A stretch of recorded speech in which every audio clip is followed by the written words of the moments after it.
요 14%를 하든 종합소득 세율에서 우리가 낮은 걸 하든 자기 마음대로 하래 그냥. 그러니까 6%가 될 수도 있어. 14%가 아니라 최고로 벌어도 14% 내는 거야. 그러면은 최고로 벌었을 때 얼마 내냐면 자 2천만 원 벌었을 때 필요경비를 얼마예요? 70%. 경비를 얼마를 빼죠? 1,400만 원. 그럼 얼마 남아?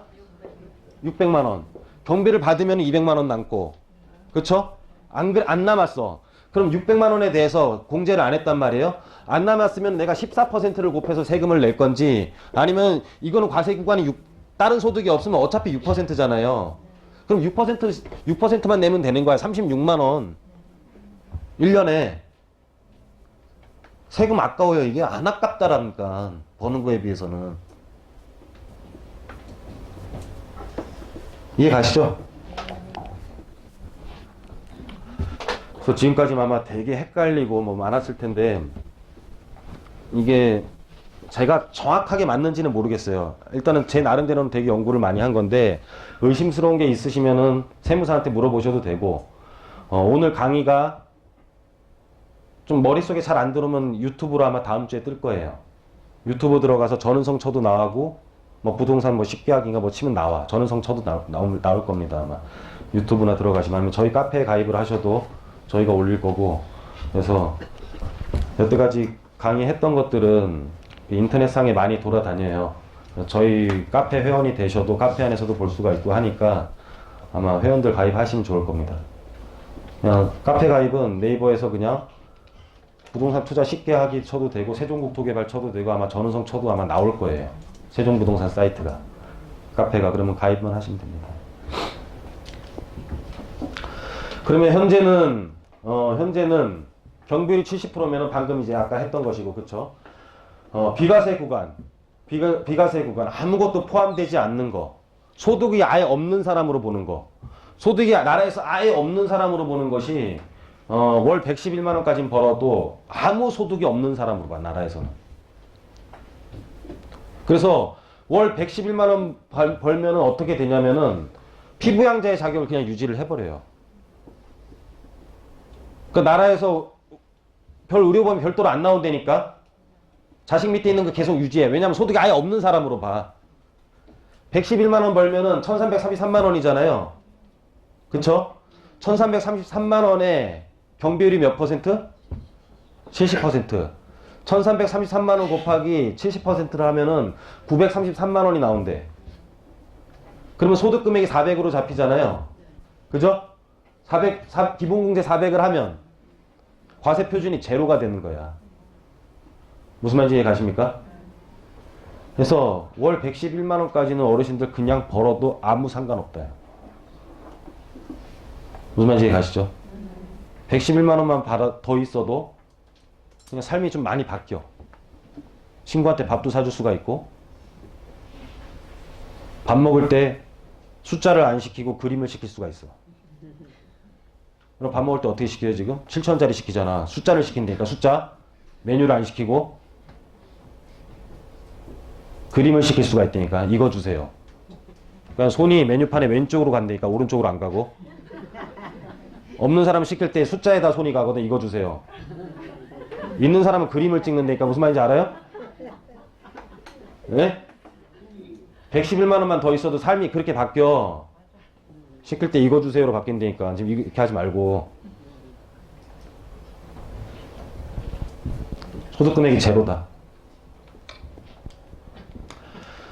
그래서 사진 찍으려면 찍으세요. 이거는 포토타임.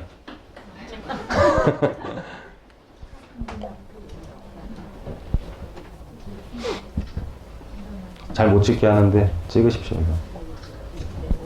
다 정리해 놓은 겁니다. 지금 쭉 정리해 놓은 거니까 그냥 보시면 아마 수업을 들었으면 이해가 가실 거예요. 난리가 났네. 난리가 났어. 그쵸? 지금까지 한 내용입니다. 자, 이제 그만하겠습니다.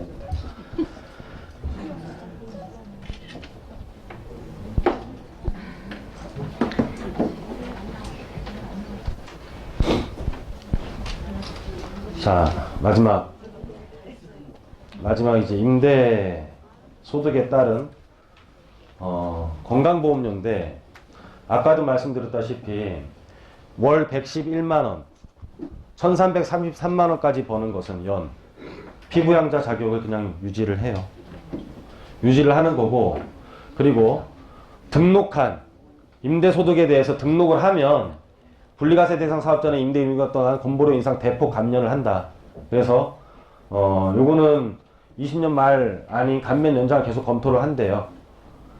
그래서 20년까지 말까지 연 2천만 원 이하 분리과세 대상 사업자는 임대 의무 기간 동안 인상분, 건강보험료 인상분에 대해서 우리가 그 지금 80%를 감면을 한대. 80%를 내야 될 세금에 대해서, 의료보험에 대해서 80%를 감면을 한대요.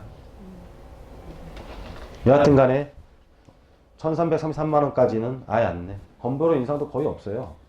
거의 없고 8년 임대 등록을 하면 평균 인상액이 연 3만 원 정도, 9만, 뭐 이게 숫자 의미 없는 거잖아요. 그쵸? 예? 연 뭐 10만 원 미만으로 다 인상이 된대. 그러니까 크게 걱정하실 게 없다. 제가 보기에는 그냥. 임대사업자 되는 게 뭐가 그렇게 두렵냐. 8년이 뭐가 두렵냐라는 거지. 자, 다른 소득이 없으면 임대소득에 무슨 소득을 발생시키겠냐라는 거죠. 임대소득은 그냥 죽을 때까지 해야 되는 거야, 그냥. 긴 게 아니라 그냥 해야 되는 거잖아요. 그렇지 않아요? 어쩔 수 없이 내가 해야 되는 행위인데 8년이 무슨 의미가 있냐라는 거지, 나한테. 내가 근로소득이 없다면 계속 임대소득을 해야 되는데 그 8년이 왜 두렵냐라는 거지. 이해가 안 간다, 저는. 내가 그냥 계속 해야 되는 사업이다. 내가 계속 그 소득으로밖에 살 수가 없다라는 거지. 8년이 무슨 의미가 있냐라는 거예요. 근데 8년 동안 우리가 가장 두려운 건 순발력을 발휘 못하는 거야. 바꿀 수 없다라는 거지. 임대기간을 지켜야 되니까. 그러면 내가 산 곳이, 내가 임대사업 등록한 곳이 들어올 수도 있잖아요. 응? 들어올 수도 있다면은 저는 2018년 말에 새로 매입을 해서 신규 임대 등록을 하겠어. 왜? 양도소득세가 100분의 100 감면이니까. 그러면 나는 다른 사람보다 그렇게 잘못하지가 않은 거야. 내게 좀 들어올라도. 왜? 걔는 세금을 낼 거지만 나는 소득세를 감면받았잖아요. 양도소득세를. 무슨 말인지 이해가세요? 내가 산 게 좀 들어올랐어도 내가 팔았을 때는 걔랑 그렇게 큰 차이가 안 날 거 아니냐라는 거지. 그럼 내 두려움이 없어질 수 있지 않냐라는 거예요. 무슨 말인지 이해 가시죠? 왜? 우리는 남보다 내가 못할까 봐 겁이 나는 거잖아. 남의 재산분의 나의 재산. 그러면 2018년 말까지 등록을 하면, 매입해서 등록을 하면 거기에 대한 리스크는 없어질 수 있지 않냐라는 거지. 3억 이하. 상관없어요. 중공고임대는 3억 이하가 아니야. 85제곱미터. 새거 아니어도 되는 거죠? 매입해도 상관없어. 매입만 하면. 새 거는 아까 뭐에만 있었어요? 또 헷갈리지. 취득세 감면에만 있잖아. 취득세 감면에만. 중공임대 장기보유 특별공제는 뭐예요? 신규 매입 안 한 것들은 70% 감면. 좀 헷갈리지 또. 그쵸? 머릿속에서.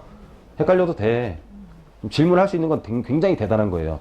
질문 못하는 사람, 입이 안 떨어지는 사람이 이제 문제지. 뭘 질문해야 될지. 무슨 말인지 이해 가시죠?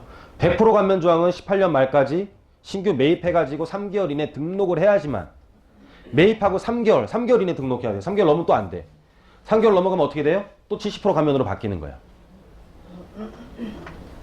이해 가십니까? 네, 그 정도. 그래서 일반 임대는 세금 고려 시 중공임대 수익은 따라서 중간 이상 지역 투자하면 상대적인 손실이 없다라는 거예요. 별로 이제 점점 안 두려워져야 돼. 아, 해야겠구나를 느끼고 두려움 없어졌으면 끝나는 거야, 오늘 수업은. 괜찮습니까? 네, 그러면 오늘 성공한 겁니다. 내가 임대사업을 해야겠다라는 마음과 이런 걸 활용하면 기간에 대한 두려움만 없어졌다면 그냥 오늘 사업은 굉장히 정상적으로 잘한 겁니다, 제가. 네. 겁내지 마라. 왜? 얘 누구예요? 예? 오렌 버핏이죠? 또 다른 사람 대통령이라고 말하는 사람이 있어가지고. 얘 재산은 60세 이후에 형성됐대. 95%가. 무슨 뜻이에요? 60세까지에 대한 경험은 어마어마한 거야, 사실. 근데 여러분은 퇴직을 하면서 이 어마어마한 잠재력을 그냥 멈추려고 해. 네? 그 어마어마한 잠재력을 멈추고 그 당시에 벌었던 돈으로만 살려고 하는 거지. 너무너무 잘못된 생각이다. 60년까지 살은 그 연료는 대단한 겁니다. 삶의 경험에서 묻어나오는 연료는요, 어떠한 논리나 지식으로도 이길 수가 없어요. 정말이에요. 여러분들 전원성이 딱 보면 어떤 사람인지 알겠죠, 그냥. 그거야, 그거. 쟤 좀 성격이 저럴 것 같고, 이럴 것 같고, 막 이런 거 있잖아요. 웃는 사람은 성격 안 좋다는 뜻이죠, 제가. 예. 그냥 그 정도만 돼도 대단한 거라는 거지. 저희가 학교에서 제가 도시공학을 전공을 했는데, 막 이렇게 도로를 새로 만들려고 해요.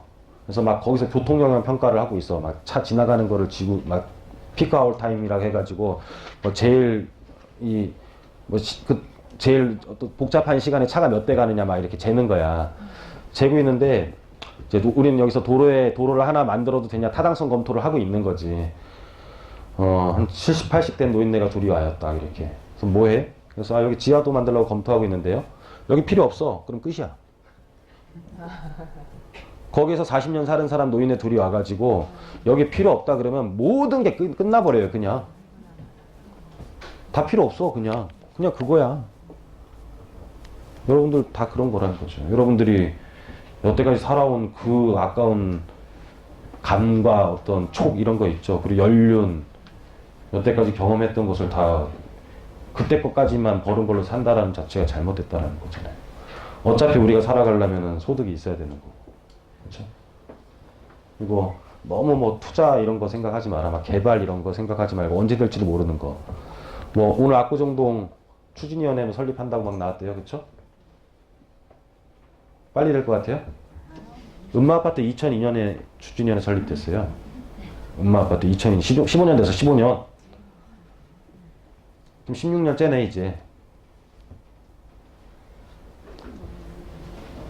물론 여유자금이 있으면 그런 거 투자를 해도 돼요. 왜냐면은 개발이라는 것도 되고 안 되고의 큰 중요성은 상관은 없어요. 왜? 가격만 오르면 되지 뭐. 개발이 안 된다고 해서 음마아파트가 안 오른 건 아니잖아요. 압구정동이 늦는다고 해서 안 오른 건 아니란 말이에요. 오히려 지금 안 될 만한 곳으로 돈이 다 갔죠. 조합 설립 인가하면은 전매가 안 되니까 지금 다들 조합 설립 인가 안 된 재건축 단지로 돈이 다 간 거 아니에요. 그렇죠? 재건축 연한을 지금 뭐 또 그러니까 또 재건축 연한을 린다고 계속 지금 나라는 정책을 숨바꼭질 정책을 피고 있어요 지금. 그럼 재건축 연한을 또 늘린다며. 늘리면 가장 타격받을 때가 어딜까? 일기 신도시 대상 아닐까요? 일기 신도시 대상 되겠죠. 그럼 분당 급등했잖아요. 어떻게 될까요? 또 한번 빠질 가능성이 있지, 만약에 건들면. 그죠? 그럼 또 팔자 붙은 아파트, 80년대 지은 아파트들은 또 괜찮겠지. 그렇게 보는 거야. 어디가 죽으면 돈이 또 어디로 옮기겠지. 이런 거를 예상을 하는 거야. 어디가 죽으면 어디가 움직이겠지. 그거 다 여러분들이 만들어 놓은 거거든. 여러분들 지금 베이비 부모 세대들이 다 만들어 놓은 거란 말이에요. 여러분들이 처음에 집을 살면서 서울로 올라왔을 때 결혼하고 집 사고 했을 때 80년대 초반에 아파트 가격이 급등을 했고, 여러분들 자녀가 지금 다 컸을 때 2000년도 때 그 아파트들 살던 아파트들이 재건축을 시작한단 말이에요. 근데 여러분들 자녀들이 컸을 때 자녀가 그때 베이비부모 세대들 자녀들이 2명 또는 많으면 3명, 4명까지 낳았잖아요. 그러니까 그 세대에서는 큰 평수가 필요했겠죠.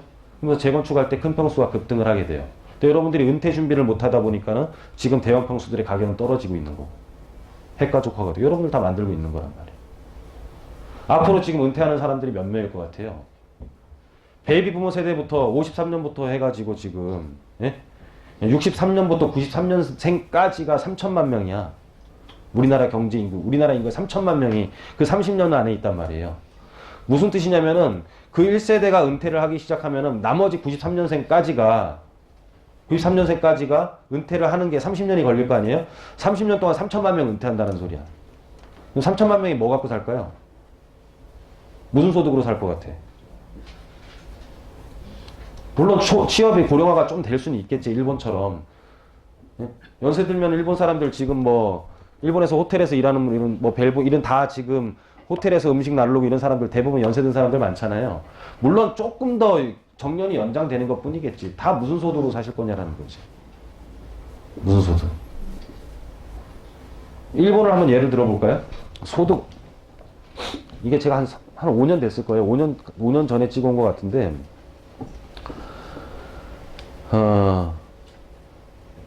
보시면은 23만 5천에 일본도 이게 신사이바시에서 찍어온 거예요. 우리나라로 따지면 아주 완전 메인은 아니야. 메인은 아닌데, 지금 전용 면적이 45제곱미터가 23만 5천 행이에요. 전용이 30제곱미터 13만 5천에. 이거는 언제 지었냐면 심지어 1981년도에 지어진 거예요. 근데 전용이 4.85평밖에 안 돼. 4.85평밖에 안 되는데 8만 행이란 말이야, 지금. 일본이. 뭐 잃어버린 20년? 일본 시내는 안 그래요. 전혀 안 그래. 공가율 아무 상관없어. 단순히 공가율? 일본은 공가율이 한 14% 정도 돼요. 근데 도심에 분양하는 90만 원은 매번 다 완판이야, 완판. 완판. 경기도에 뭐 집 비는, 외곽에 집 비는 거랑 도심에 오르는 거랑 전혀 딴 얘기야. 건축물 대장이 있으면서 계량기 안 돌아가는 집이 많다고 해서 사람들이 거기 가 사나? 안 사는데? 안 사는 집은 과감히 날려야지. 왜 그거를 주택수에 포함시켜요? 그래서 여러 가지 지금 상황을 보면 여러분들 지금 준비 못하면 또 다른 물건도 준비 못하는 거예요. 지금 은퇴자들이 다 소형 아파트들을 다 사기 시작을 했잖아요. 소형 아파트 지금 금액이 사면은 은행 금리 수준도 안 나오는 것들도 많아. 그러면 그 아파트들은 지금 임대소득 상품에서 아까 벗어났단 말이에요. 우리가 주거용이랑 업무용이랑 나눴을 때 소형 아파트 다세대 오피스텔 다가구 뭐 여러 가지 나눴을 때 소형 아파트는 이미 날라갔다라고 봐야 돼. 그럼 나머지 상품들은? 나머지 상품들.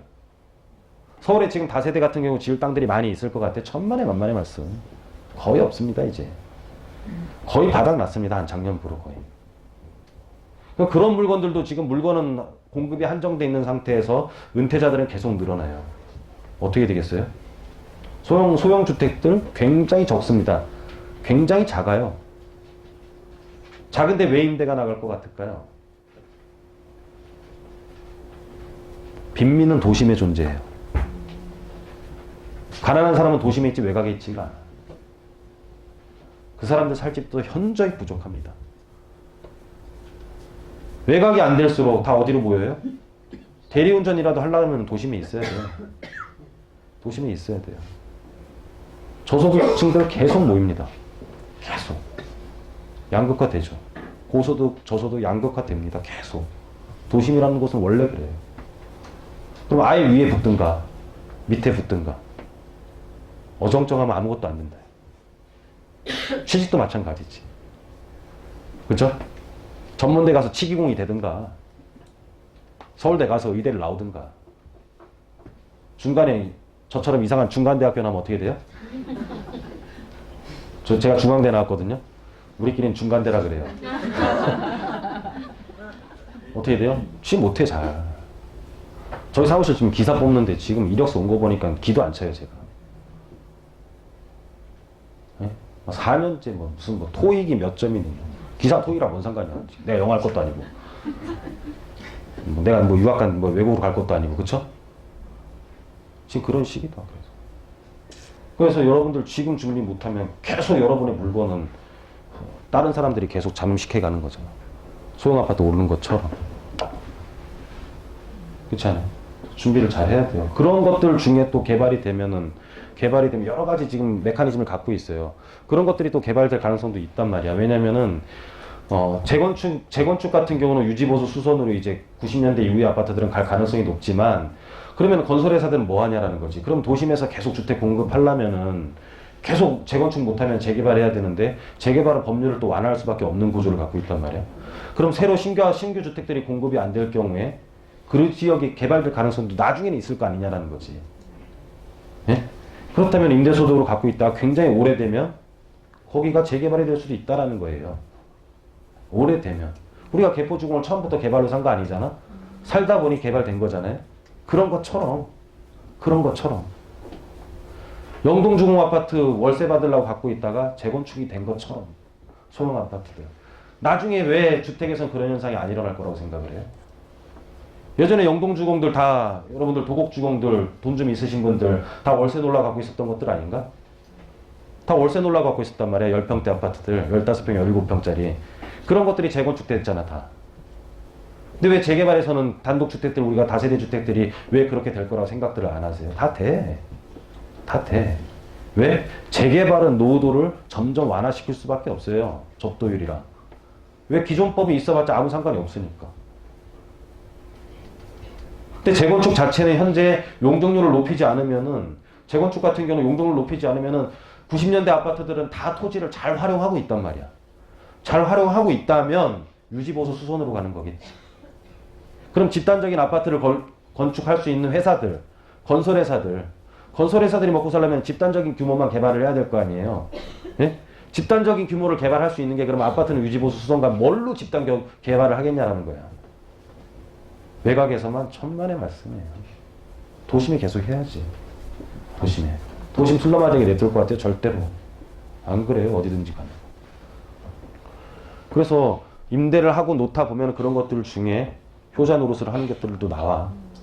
무조건 자꾸 막 이렇게 또 개발로 갈 필요는 없다라는 거죠. 언제 개발될지도 모르고. 그렇지 않아요? 그래서 여러 가지 지금 오늘들 말씀 많이 드렸어요. 계속 사고 있다야. 이게 다 작년 뉴스입니다. 빗나간 정서 5, 60대 주택금의 급증. 그냥 찾아보세요 그냥. 또 여러분들만 안 하고 있는 거지. 이상하게 세미나 오신 분들만 안 하고 있더라니까. 제가 희한하게 보시면. 그래서 오늘 한 거 정리를 하도록 하겠습니다. 자, 다시 한번 더 쉬지 않고 했는데 그냥 큰 틀만 이해를 하자는 거예요. 큰 틀만. 지금 정책들이 다주택자를 잡으려고 하는데 잡을 수 없는 이유가 내가 살아갈 수 있는 방법 중에 하나이라는 거지. 임대사업은 생산수단의 하나인 것이고 내가 새로 살 주택을 하나 더 갖고 있을 수밖에 없지 않냐라는 거지. 그쵸? 그 욕구를 막을 수는 없다. 내가 살아가야 되는 수단이니까. 근데 임대사업은 공익성을 갖고 있는 부분들도 많기 때문에 우리가 지금 현재로서 임대사업자, 주택임대사업자, 특히 주택임대사업자에만 공익적인 성격을 주고 있는데 그런 것들이 다 감면조항이 있다더라. 감면조항에는 종합부동산세 감면도 있고 소득세 감면도 있고 재산세 감면도 있고 취득세 감면도 있더라. 그런데 일몰조항도 있는데 8월 30일 올해 말까지 해야 되는 게 있고 3월 말까지 해야 되는 것들이 있더라. 그리고 매입을 해서 하는 것들이 있고 그 전에 있던 것들로 하는 게 있는데 매입을 하는 것들은 이런 조항들이 있더라. 혜택들이 있더라. 요 정도까지야 그냥. 나머지는 궁금하면 저한테 다시 물어보시고 아니면은 유튜브로 다시 한번 확인을 하세요. 그렇게 했을 때 지금 현재 은퇴자들이 계속 늘어나면서 소형 아파트가 오른 것처럼 서울의 공급량이 한정된 속에서는 나머지 상품들도 오를 가능성도 있겠다. 그러면 도시에 대해서는 균형 발전이 아니라 모든 개발 계획들이 서울로 모이는 개발 계획을 쓰고 있더라. 서울로 모이는 개발 계획을 쓰고 있다라면 서울에 대한 선호도는 더 증가를 할 것이고 거기에 대해서 소형주택의 가격들도 올라갈 가능성도 굉장히 높고 도심의 구조상 신규 아파트를 짓는 것이 아파트에만 멈추지 않을 것이고 그런 단독주택 밀집 지역도 앞으로 향후 개발될 가능성이 굉장히 높다. 이러면서 서로의 교집합을 다 찾으면 여러분들이 어디에 투자할지 정확하게 나온단 말이에요. 무슨 말인지 가세요? 그래서 감면받는 것과 필요성에 대한 교집합을 찾으시라는 거예요. 제가 오늘 강의한 걸 토대로 해가지고.